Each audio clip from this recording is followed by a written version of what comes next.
Ministério da Saúde hamutu com parceiro Sira comemora Lorong Mundial Fuang Iha Timor-Leste. Governo lihusi Ministério da Saúde comemora Lorong Mundial Fuang hamutu com parceiro nacional e internacional Sira e a salão Ministério Transporte e Telecomunicação cai coli dili segunda-feira né. Médico especialista Fuan Herculano Cesas dos Santos hateteng ter dados Organização Mundial Saúde niang hatudu kata taxa mortalidade Iha Timor-Leste bot.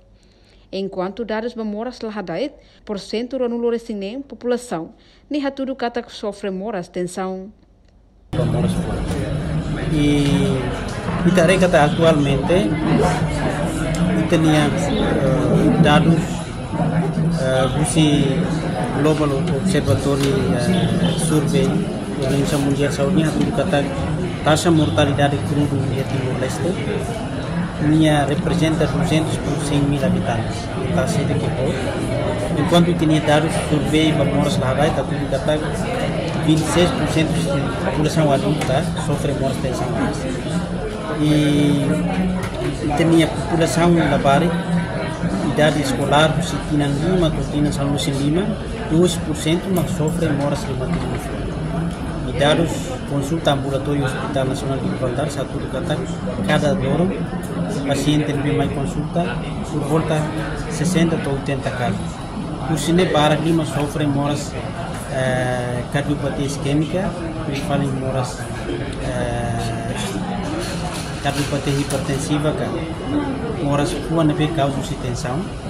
Depois tu fala moras reumatismo fuan, moras falha cardíaca, terbulgan gagal jantung, vamos problema ritmo fuan, problema aritmia. E temos dados cardiopatia congênita, que terbulgan cardiopatia, que moras fuan nebe afeta para lavar se nebe foi moris mais aqueles problema fuan. Dados acumulados 2024 a 2025 e está registrando a 300 casos. Vamos lavar Timor-Leste, bem moris mais aqueles problemas. Bem. Ministério da Saúde da Daukne resista ona moras. Ministério da Saúde da Daukne resiste ona moras ba hipertensão e a porcento ranulo resinem no mos ba moras diabético porcento 5 enquanto moras fuang sempre ataca ba idade jovem produtivo sira. Além de né, Ministério da Saúde mos entrega equipamento cardiologia niang nomos equipamento seluk balung nebe parceiro internacional sira. Lihusi Ministério da Saúde oferece Hospital Nacional Guido Valadares no Hospital Referral Suai.